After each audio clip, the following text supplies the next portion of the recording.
Gopi Vallabha Jaya Hari Jaya Gopi Jana Vallabha Girvaradhari Jaya Gopi Vallabha Girvaradhari Yashodanandana Braja Jana Ranjana Yashodanandana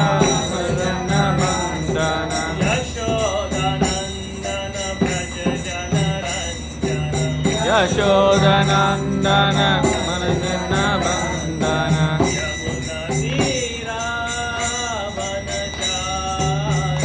Yamuna Dira Manamari Yamuna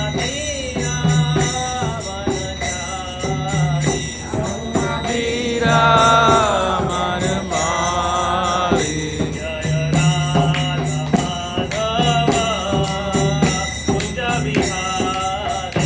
Jaya Radha Madhava Kunja Bihari Jaya Gopi Jana Vallabha Girvaradhari Jaya Gopi Jana Vallabha Girvaradhari Yashodanandana Braja Jana Ranjana Yashodanandana Braja Jana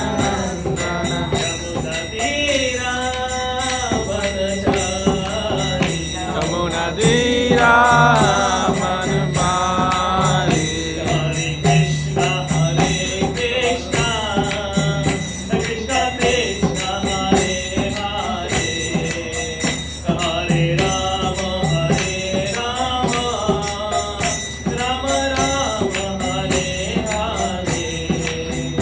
Hare Krishna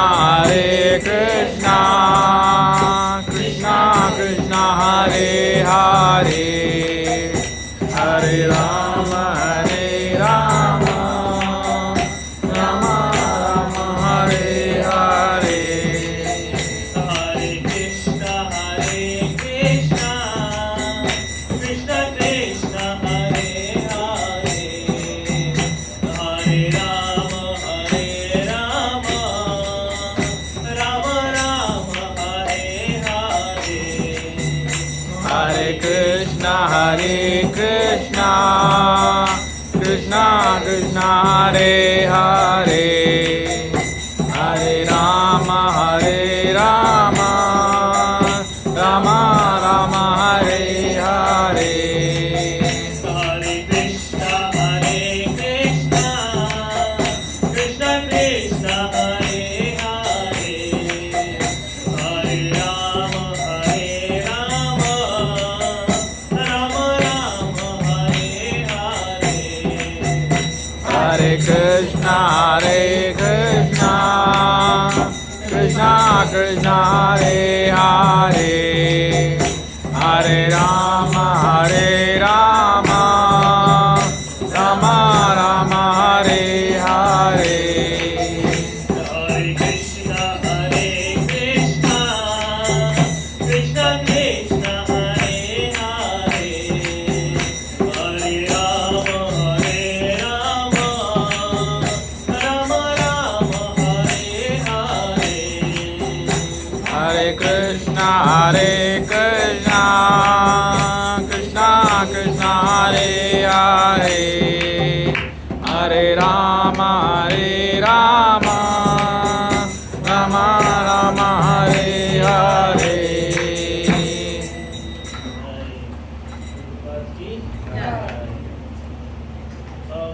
Today we will be reading a verse from Srimad Bhagavatam. If you have the phones, you can open on the database if you want to read it out. At least your translation part with me. This is a very important verse and very powerful. We're going to be reading from the 5th canto, chapter 18, verse number 9. I'm going to repeat that for you. 5th canto, chapter 18, verse 9. Swasti astu vishaya kalam prasiddhatam dhyayantu bhutani shivam mithodhyaya manas sacha bhadram bhajatad adhokshtaje evashatam na lomatir api aruttiki. Translation by Srila Prabhupada. May there be good fortune throughout the universe, and may all envious people be pacified. May all living entities become calm by practicing bhakti yoga, for by accepting devotional service, they will think of each other's welfare. Therefore, let us engage in the service of the Supreme Transcendence, Lord Shri Krishna, and always remain absorbed in thought of Him. So read the translation again. Let's just go and try and understand verse by verse, and then we'll go into the detail of it. May there be good fortune throughout the universe, and may all envious persons be pacified.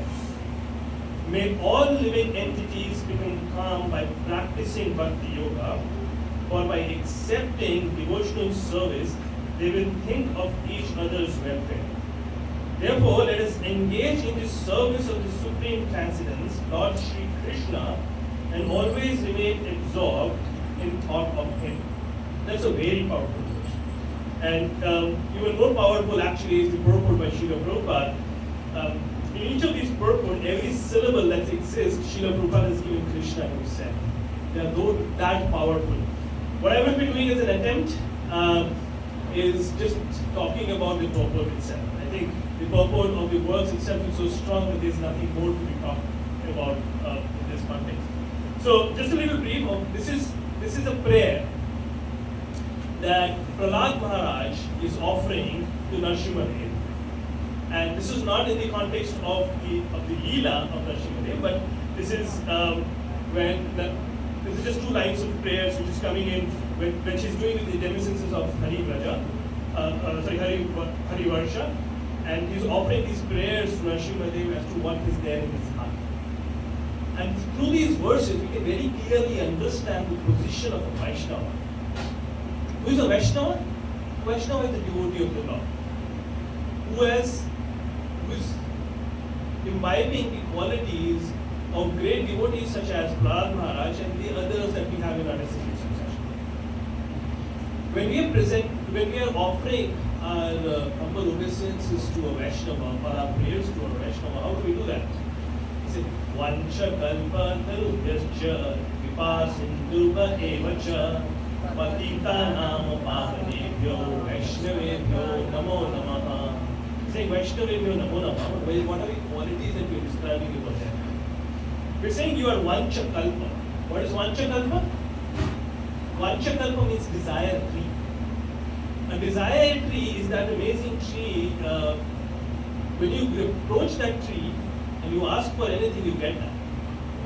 So Vaishnava, the devotee of the Lord, is compared to Vancha kalpa, that when you go to them, the desires are satisfied.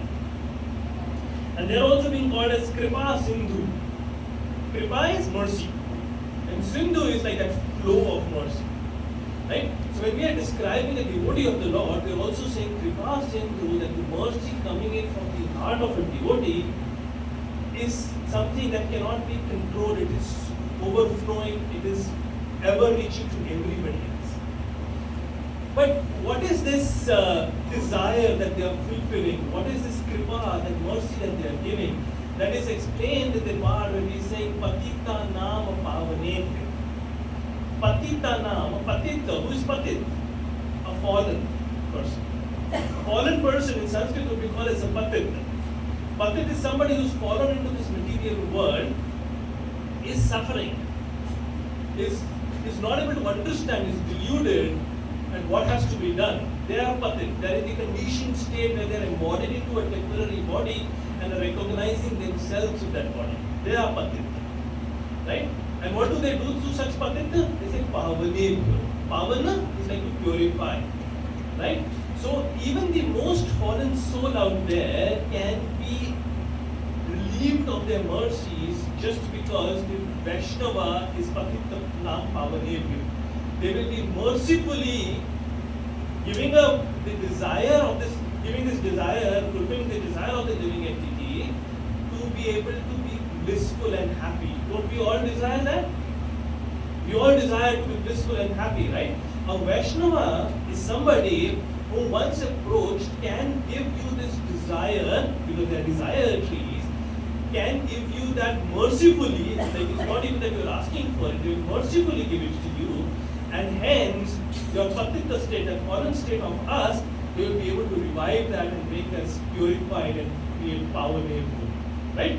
That is the prayers that we are doing to Vaishnava. And in this verse also we can very clearly see Prahlad Maharaj also showing that quality, right?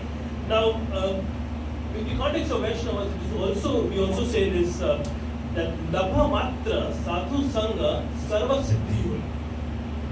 Right? The way they are giving their mercy is by their association. Labha Matra means like a very tiny moment of time. There are, when we read Bhagavatam, there are different units of time mentioned over there, Shana, Labha. Then Labha Matra is a very tiny, it's less than a second, moment of association with a pure devotee. What does it do?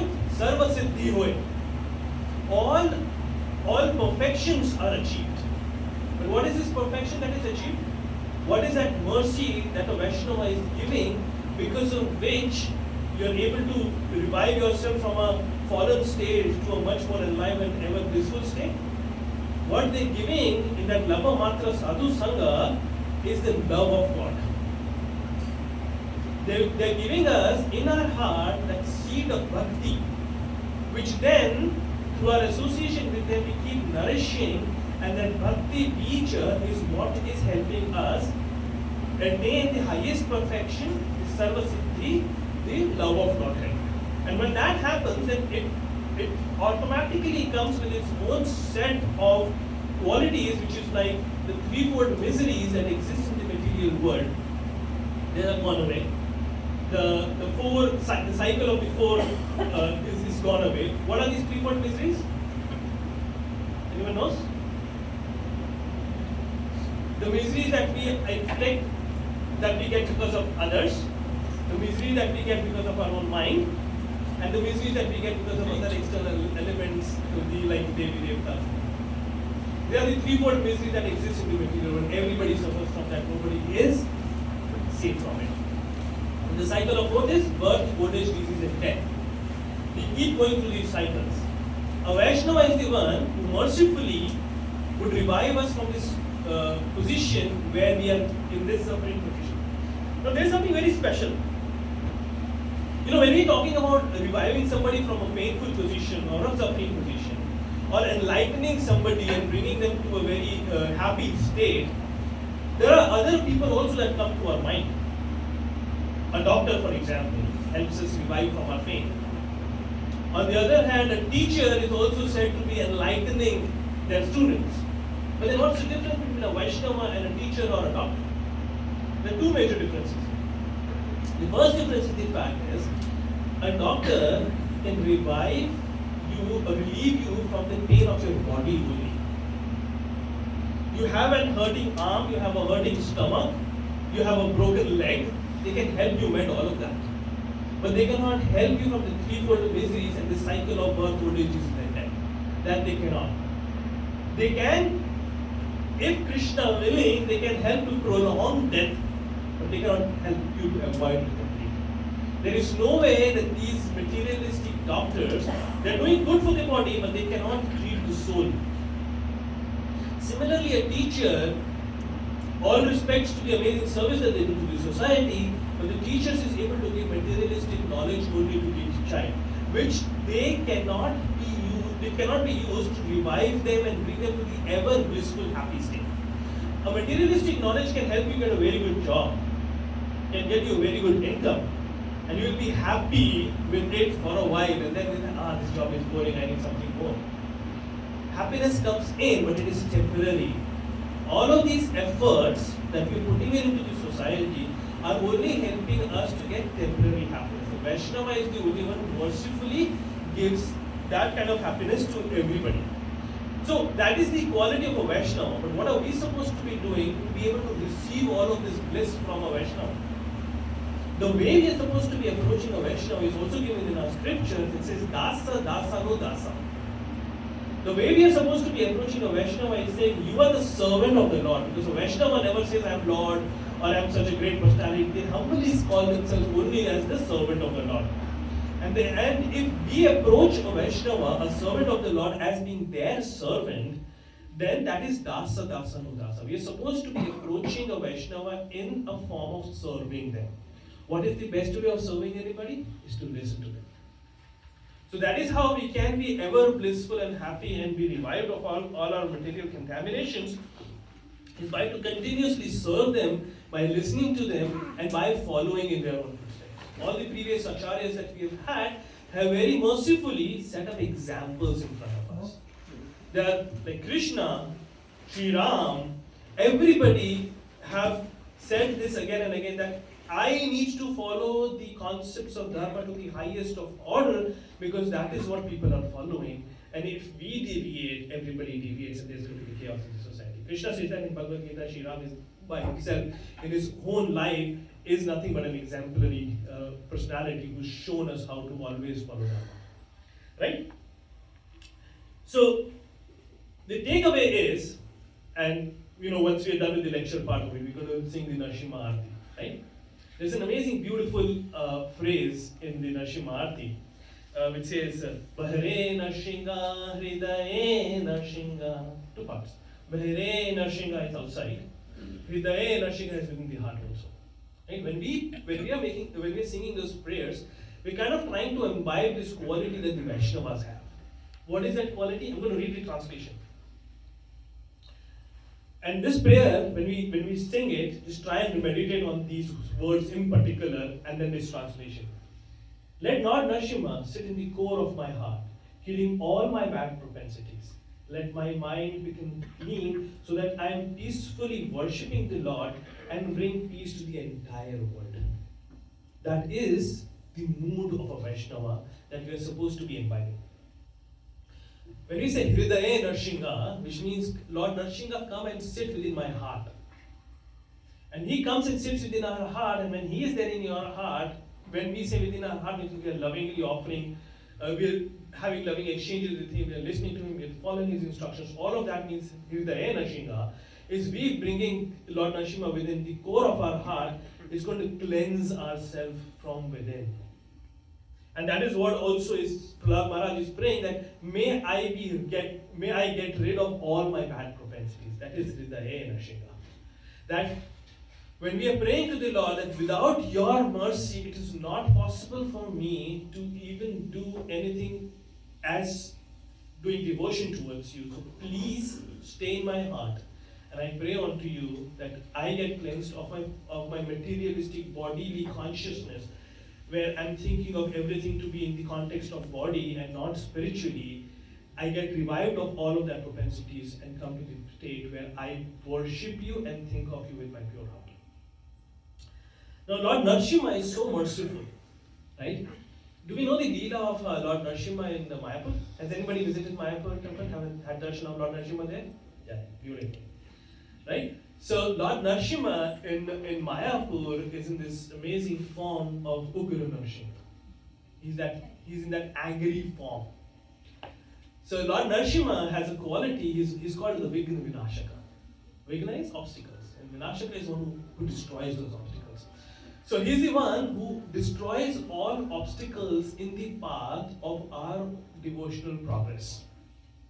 Lord Narsimha, when we pray to him, Hridaye Narshinga, we mean, please, Lord Narsimha, remove all obstacles in the path of my practice of devotion. There are so many obstacles that I'm going to face in terms of my mind, which is going to continuously get deviated, in terms of my uncontrolled senses will deviate me again and again. Please help me control that. Lord Narsimha is the one who gives us protection from all of these external entities which is going to be diluting our devotion. And Lord Narsimha's appearance in Mayapur was also for protection. Right? The Mayapur temple used to be attacked again and again and again by the surrounding people who are envious. And Prabhupada talks about envy in the purport also. He's saying these envious people were continuously attacking the Mayapur temple, and the devotees were, what do we do? They just come, destroy.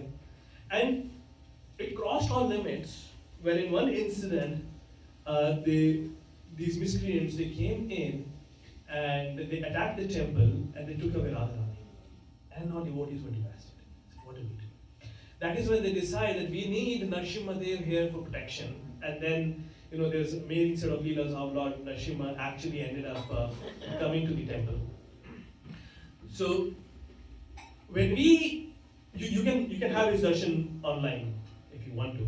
But when we are having darshan of Lord Narasimha, and when we say Hare Narasimha, and approach him with our full heart and saying, please cleanse my heart, he reciprocates. Now, why did I in particular talk about Lord Narasimha in Mayapur, Devguru Narasimha over there, is because he reciprocates with devotees, and he has done that so many times. So there's this small book at least, which was first published, and now there are much bigger books also available out there, in which you can see how devotees have expressed how they went to Lord Narasimha, prayed, made similar prayers to him, and he reciprocated. Like there's this one particular case where this devotee says, I went in front of Lord Narasimha and I prayed and said, Lord, please, there is a lot of dirt in my heart. I'm not able to clean it. Please help me clean it. And that night when this devotee is sleeping, he, while sleeping, he feels that his chest is very heavy. What's happening? Why am I not able to breathe? Why is my chest heavy? He opens his eyes and sees Lord Narasimha sitting on his chest. And with his sharp nails, right? When you look at Bhagavatam, the description of Lord Narasimha's nails are described over there. And when this nail said, do you want me to go into your heart and take out all the dirt? And the devotee is like, what do I do? Right? There's so many such incidents. I can relate my own incident also. When I was in Mayapur, I did also make a similar prayer. I said, Lord Narasimha, I have a lot of propensities to, do all the wrong things. I'm still struggling a lot in order to control my senses, in order to be very fixed in the path of devotion. Please help me out. He did help me. In short, I'm a person who's barely cried in my life. Okay? I've lost family members. I've lost loved ones, not a drop of tear. Lord Narasimha, he reciprocated in a way that I profoundly cried for over 3 hours. I could not stop. Means that is Lord Narasimha. And that is the mood in which you're supposed to be praying with him, like what he does. But caution is, we have to have the association of these amazing devotees who's going to give us the strength to go through the process also. When we say, when we hear things such as even one pure utterance of the Hare Krishna mantra, or just Hare Krishna, or just Krishna, is going to cleanse us completely, and we would be eligible to enter Vaikuntha. Why is that not happening? Because we are not uttering it purely. Because we have a lot of this dirt within us, because of which that pure utterance is not going to come in. So, when we were kids, and even now, sometimes there are these very strong medicines that exist. That's very strong medicine. If we try to have, it's like even one drop of this is going to make you feel better, right? But we are not in the position to be able to take that one drop of medicine. We go like crazy with it's how bitter is it or how strong is it.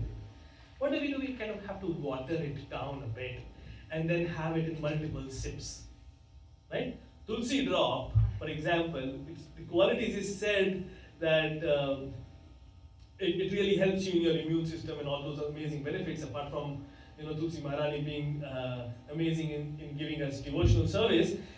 These are other qualities that Tulsi Maharani is glorified for, right? But that one drop of Tulsi water, if you try and put it on your tongue, it tastes so strong. The taste remains even after eating something else on top of it also. So, okay, we're going to put it in water, a jug full of water, a bottle full of water, and that's how we're going to intake Tulsi. So, because we are in a state where we are not doing this pure utterance of the holy name of Krishna, that is why we have to chant again and again, continuously. Because that what we are doing is that watered down version. We need huge quantity of it for it to be effective, just because we are not chanting purely. Right? 16 rounds chanting every day, every day means every day, even if you're not well, whatever is happening in your life, it's just a test for us to saying you have been able to chant in every moment, remember Krishna in every moment, in every situation, and hence at the time you will be able to remember him. At the time of death, you will be able to remember him. So that's kind of a test for us throughout the lifetime. Right? So that is how, in many different ways, the Lord is reciprocating with us. He's showing us different signs out there that, come to me, and my presence you will feel it in different ways. Because, even when we can read this in Bhagavad Gita also, when Arjuna saw the Virat roop of Krishna, at that time he was scared. He was literally shivering. Because we cannot absorb that. So Krishna in different ways is giving us this mercy by saying, okay, accept me in the form of prasadam, accept me in the vigraha form, accept me in the form of my instructions in Bhagavad Gita, absorb in this way before you come to the point of actually being able to see it face to face. This process works. Truth works. And there are so many devotees who have kind of shown it to us that it really, really works. All we have to do is follow this path continuously, slowly, and then cleansing process is going to happen. So that's Hridaya Nrsimha. That is from within our heart we have to go through these cleansing processes. But there is another very important aspect, is the Hare Krishna. What does that mean? And that is, this Hare Krishna, that root is what Prahlad Maharaj is saying in his words. He's saying is, not only just me be Krishna conscious, not only me become purified, not only me just become peaceful, but this entire universe becomes peaceful. That is Hare Krishna. When you are actually on the point of being a Vaishnava, being actually a devotee of the Lord, you will feel, then we feel compassion for all living entities who are suffering. We then don't put in and limit our efforts only to the point of saying, I need to be peaceful, I need to be happy, from the perspective of everything. We don't even limit ourselves by saying, I want to make sure I do the best for my own family members. Because this process lends us to the extent where we say, all living entities are the parts and parcel of the Lord, and all living entities are my family. And so I need to do something which is in the interest or for the well-being of all living entities. And when we are saying all living entities, we don't limit ourselves to a certain community, a certain species like human species. We're talking about all living entities. When we sit down here and chant, we will be doing that. When we sit down here and chant, then even the small different germs here and there, all those microorganisms here and there, they're also listening to the holy name of the Lord, and they're also benefiting. When we do devotional service,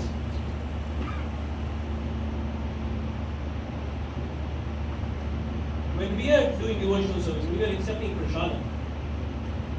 There's so many living entities within our own body also. Even those get benefited out of it.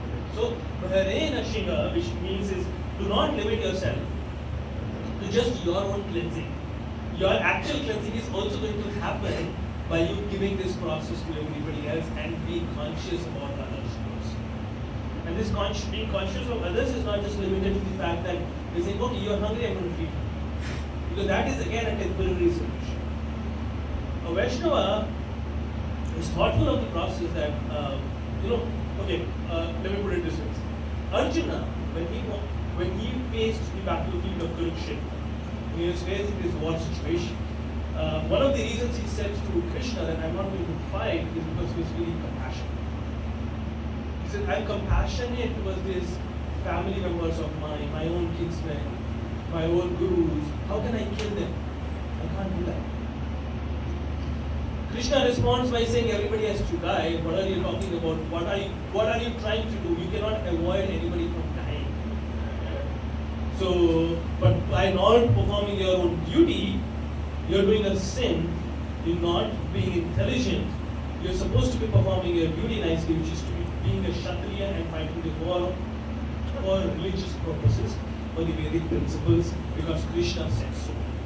Wherever Krishna is, the religious principles are in the same direction, right?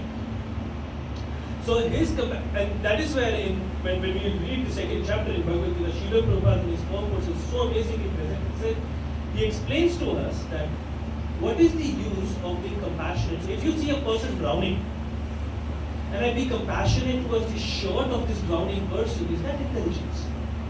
Oh, that shirt is getting wet. That's such an amazing, good designer shirt. It's going to go down the bottom. It's so sad. Is that compassion of any value? So Krishna says when you're having compassion for the body itself, it's like being compassionate about the shirt of a drowning person. You're supposed to be diving in and making that drowning person out of that dangerous situation. So what is a compassion to living entity supposed to be? A true compassion is to help them revive from a position where they are in this karmic cycle again and again. If there is a person who we see on the street begging and is hungry, a person in general in the material consciousness would say, oh, he's hungry, I need to feed him. A Vaishnava would say, I need to feed him prasada. Because not only am I solving the temporary trouble of him being hungry, but I am also giving him something by which the heart is going to cleanse. And through that cleansing of the heart, this person is going to somehow or the other, over the period of time, come to the point of asking the question, why am I suffering? And when that jigyasa, that Brahma jigyasa starts happening, it is at that stage that this person will start looking for a solution. And when they start looking for a solution, eventually they might come directly, if they come directly in contact with the Vaishnava, or they might, try out a couple of other things like I did, and then finally come to the conclusion, this is the process that has to be followed. And when that happens, then not only have we helped them to revive their immediate hunger, we have also helped them to come out of the karmic cycle because of which they were hungry in the first place. Don't we say that it is more intelligent to help somebody earn their bread than give them a bread? Is it not even more intelligent to help people get out of a situation because of which they are hungry than just solving their hunger? So that is what is the quality of a Vaishnava. Hare Nrsimha, which means may Nrsimha Dev give me the power to go out and give this information to everybody. May we have the strength in order to be able to give this beautiful Krishna consciousness to people around us. Now we were discussing this right before the program also started, but there are all these amazing Vaishnavas in our movement also. Like I can give you an example of my Guru Maharaj, and we can go around in the room also if you want during Prasadam time. Everybody's Guru Maharaj and all of these amazing senior Vaishnavas. Like my Guru Maharaj has given more than 55 years of his life to this preaching effort. Why? It's because Srila Prabhupada says, go out there and deliver this word. That is the instruction that we have received. And all of these senior disciples have taken it to their heart to the extent where they're putting in every effort. We were just talking about the fact that, all these very senior Vaishnavas, their body has become old. Like my Guru Maharaj is 76. And similarly, there are all the other senior Vaishnavas who are 80 plus. There are so many amazing Vaishnavas. Not just these acharyas that we have in the movement, so many other devotees who have given so many years into this. And even in that state, where doctors are going to suggest them, please don't go to these crowded places. Don't travel so much, it's not good for you. You're going to suffer because of it. But these Vaishnavas don't stop. They go out to these different places. Even during COVID, they were going, giving lectures. They were, all the disciples, everybody around them is trying to, please maintain distances, please wear masks. So that such an old body is not infected with it, and that's out of love. But they're willing to take all of that pain, all of that suffering, just so that they're able to help others. Right? Srila Prabhupada, there's this incident. The Vedic scriptures talk about when we're doing Guru Puja, like we just did, right? The Vigraha, the Vigraha form of a Guru, you don't do like a worship of him when he's physically presented. There are certain rules and regulations to that.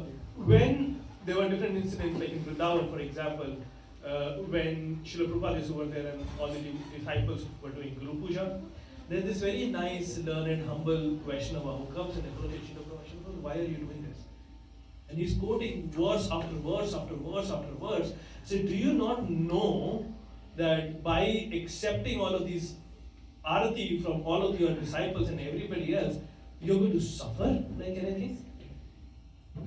Don't you realize that you're taking up the sin of everybody else and you're going to suffer because of the sin that all of these disciples of you are doing? Why are you allowing them to do it? And Srila Prabhupada said just one thing. Don't you know why he came here? That was his compassion for everybody. He's willing to take the suffering. He painstakingly translated all of these amazing books that are over here. You know, if we go back and here see the hours of recordings that are there in terms of translations that Srila Prabhupada is dictating, all the room conversations, all the morning walks, everything else that has been recorded. And then we see the number of letters that he has written that everybody has, kept it as treasure with them. You count the number of hours that is going to be that was spent in that. He hardly slept for 2 hours, and he read that every day, year on year and on year.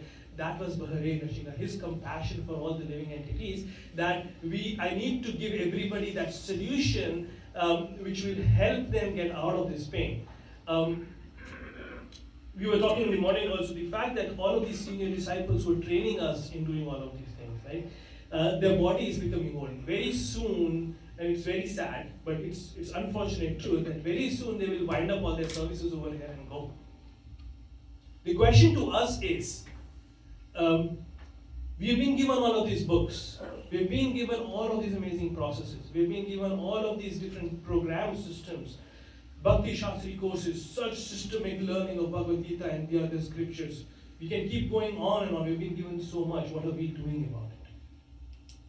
Are we sincerely taking up this process and saying that yes, I take and I accept this process and I'm going to do it most sincerely?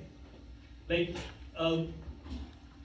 it's actually like, how we make an expression saying, I'm going to do it as if it's a question of death, of living or dying. When we're given that choice, do it or you die, we have to realize the urgency and importance of reading the scriptures and following this process to that level, because it is about death. If we don't follow, then we are going through the process of death again and again and again and again, over and over again. So, Srila Prabhupada, through his process, now he's giving us this very important mantra. He's saying now we have a choice. Either we get fired up, right? Fired up to take up the process. Either we are fired up or we are fried out. It's our choice. Either we are fired up and we take up these devotional practices sincerely now, both inside and outside. Hare Nashinga, Hridaye Nashinga, we take it up sincerely right now, or else we'll be fried out in this material world, suffering again and again and again and again. There is no other solution except this. So we have to take up this process very sincerely. All the acharyas, through our entire parampara system, have very painstakingly given this process to us. There was a time, so we, the printing press is called Mridanga now, because now for us to distribute these books, it's so much easy. We just place an order, books are printed, we just distribute it. There was a time when devotees, these Vaishnavas, was painstakingly on the leaf, were writing it down verse by verse and then distributing it. We have been given these facilities. We have been given this opportunity. We're supposed to be utilizing it. We're supposed to be taking up this family business of ours very sincerely, very seriously. It's a family business. We've been doing it generation by generation of our entire parampara system, and that has to continue. When Srila Prabhupada, when he started all of these things, there were a lot of hippies around, right? And they were frustrated with how the society is turning out to be. They think there is war everywhere. There is fighting everywhere. And then they came up with this slogan, says, make love, not war. So we are supposed to be making love, and then Srila Prabhupada took that. And that is where, now what we are doing, we come in with the term Sunday love feasts. That love is coming from there, make love. Srila Prabhupada has given us the technique of actually truly making love. So our response, take it up very seriously. Now, the starting few years of Kali Yuga is where, there's still a little bit of this opportunity left. This is still a golden age where, because of Chaitanya Mahaprabhu's mercy, the process of devotion is still easy. And we can see that happening in the terms of Sri Ram Lalla now returning back to Ayodhya. It's in such an auspicious moment, right? Everywhere in the world, everybody is now celebrating this and saying Sri Ram is returning to Ayodhya. It's Diwali. They're overjoyed. They're lighting all these different diyas outside their home. They're doing all of these activities because they are pleased.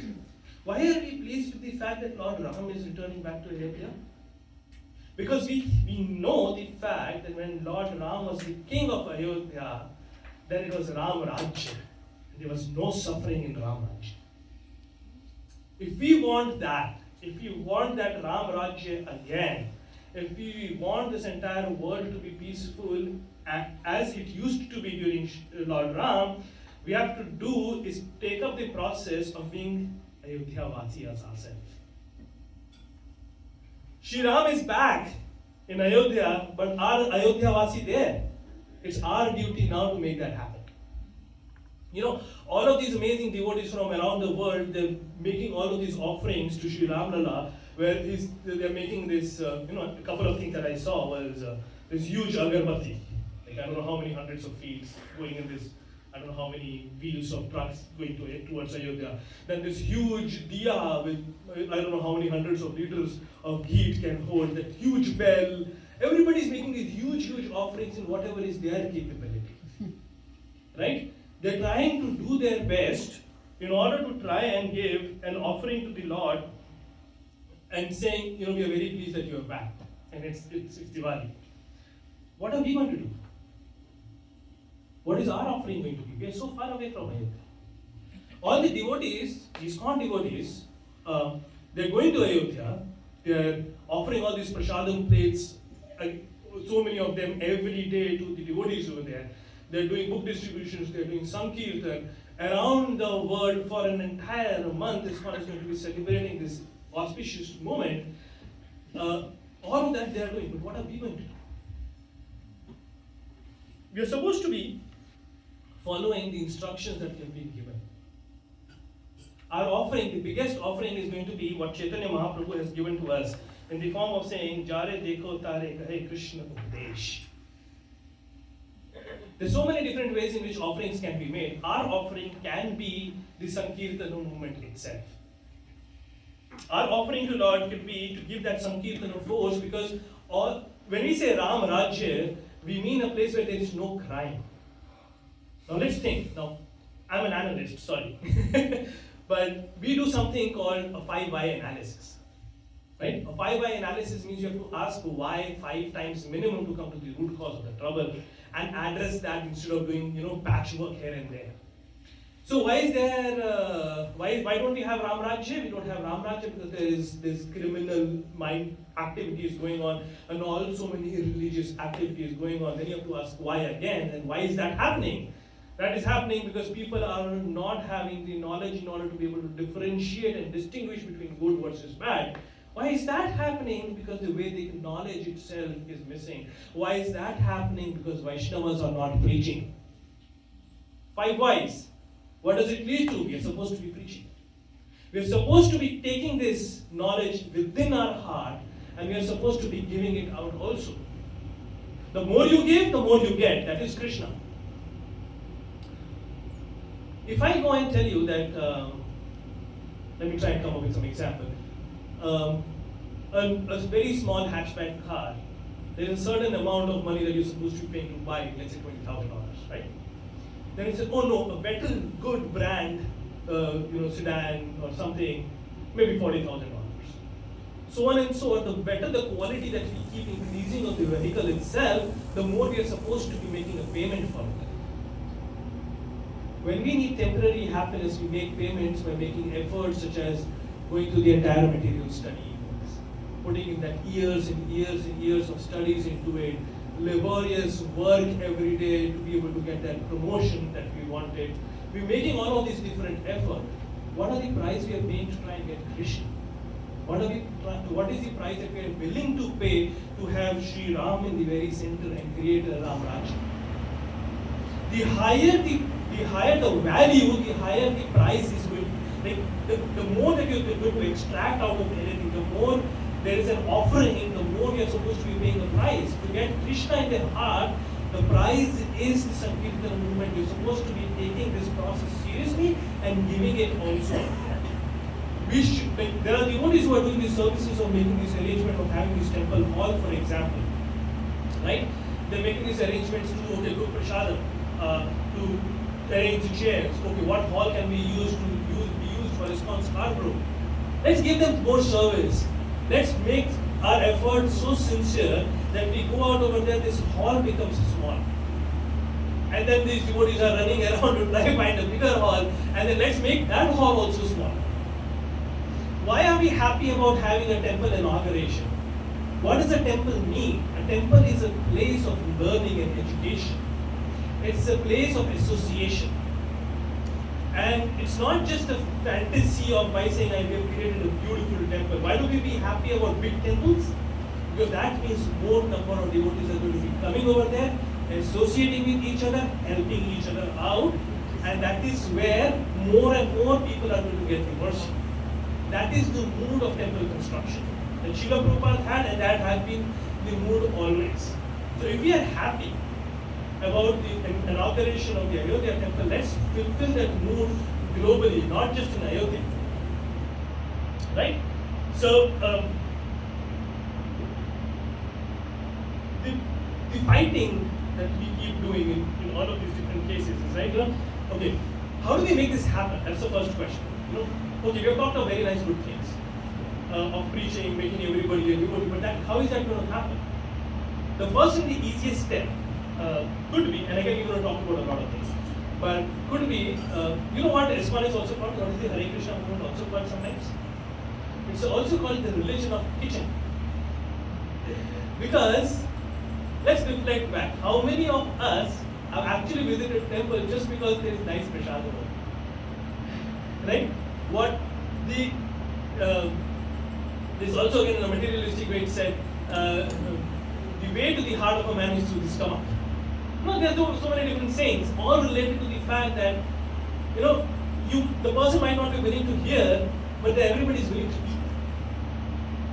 So these are different ways in which Srila Prabhupada has so expertly given us these methods of, distributing prasadam, even if you're in your office. All you have to do is take I baked some cookies, want to have some? And nobody would even realize that you are very subtly under the table giving them sukriti.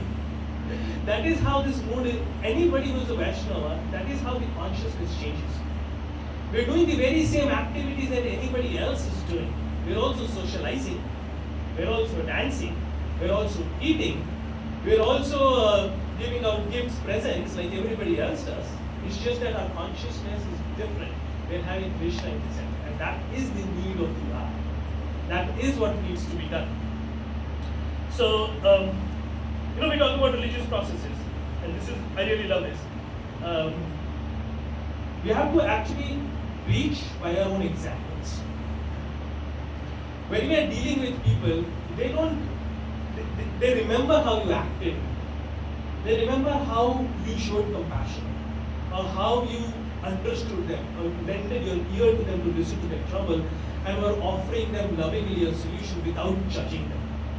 That is what matters to them, right? So,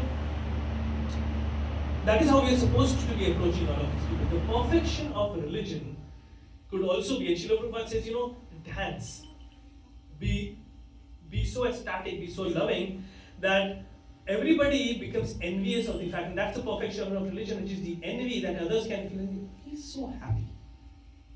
They're dancing, they're always smiling, they're so pleased with everything. So what do I have to do to get that very same thing? That is how we have to get encouragement.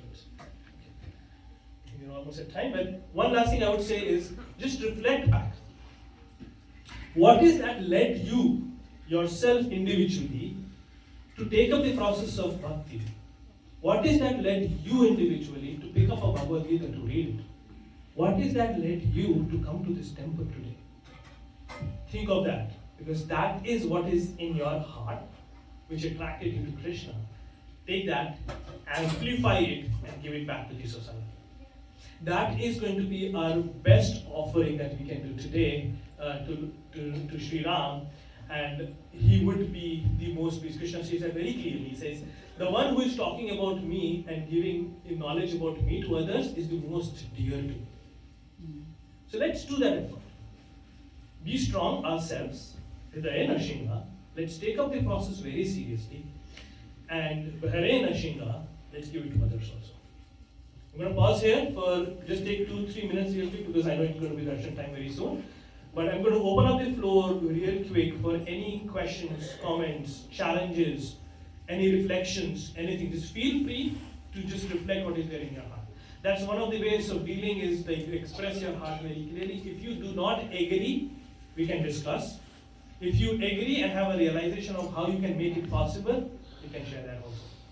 I have two questions for you. One question is, if we chant even once purely, then that is like Krishna is going to consider it and keep doing it. How to chant, how do we know that we are chanting purely or with purity? Or how do we know we are doing it with impurity? The answer is simple. We are all doing it impurely because we are still here in the material world. But we have never heard of anybody chanting and passing.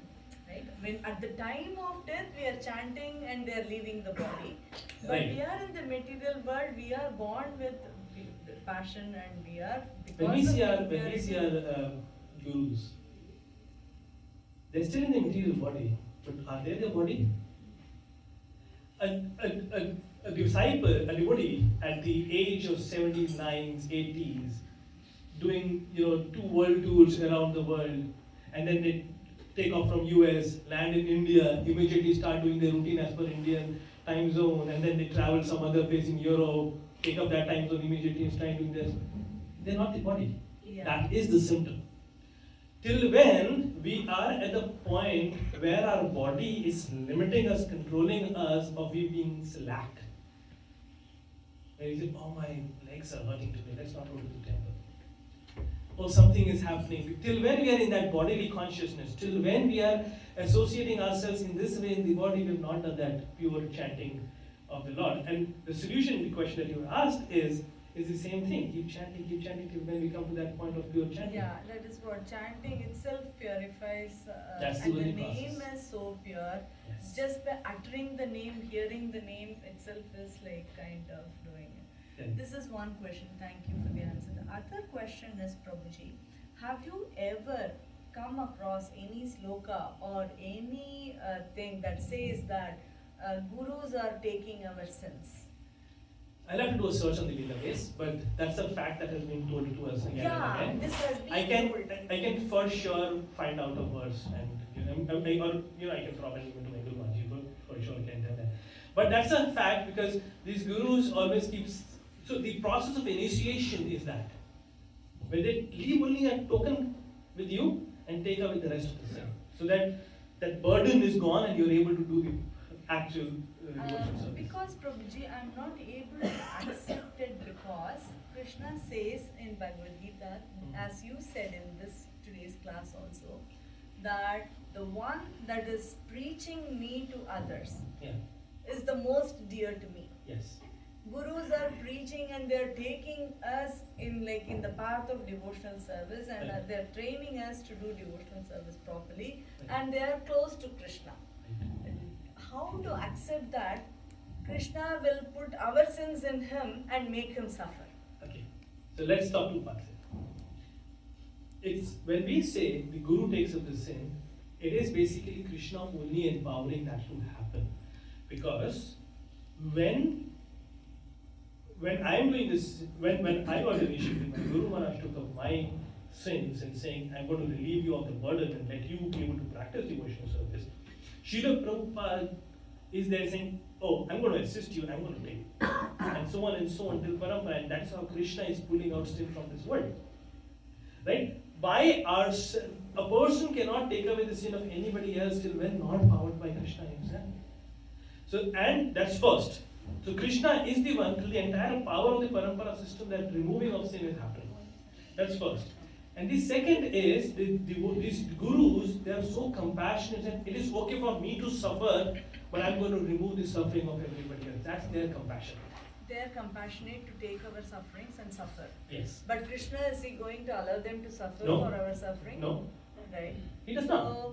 So he is the one taking all the suffering. Yes. So it all happens is everybody is like, when we get initiated, Guru is giving a token of the sin just as a reminder and taking away the rest. Srila Prabhupada from my Guru Maharaj would leave the token and take the rest, and token, everybody in the parampara system is just taking the token and the rest goes to Krishna.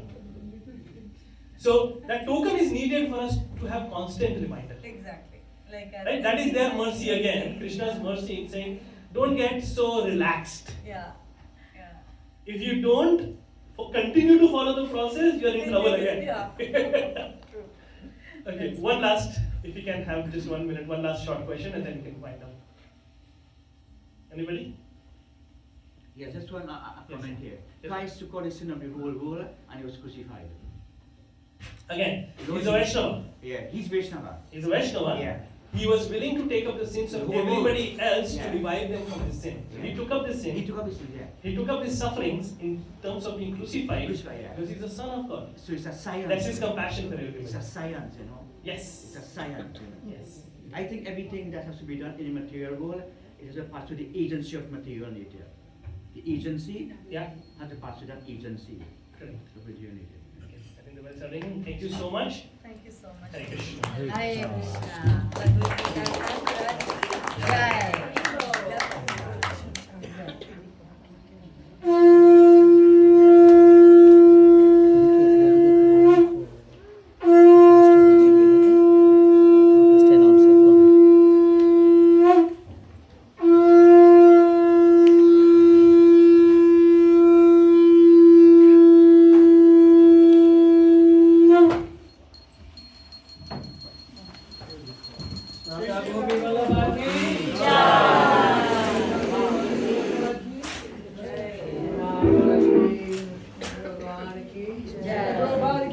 Jai Gaura Premanande.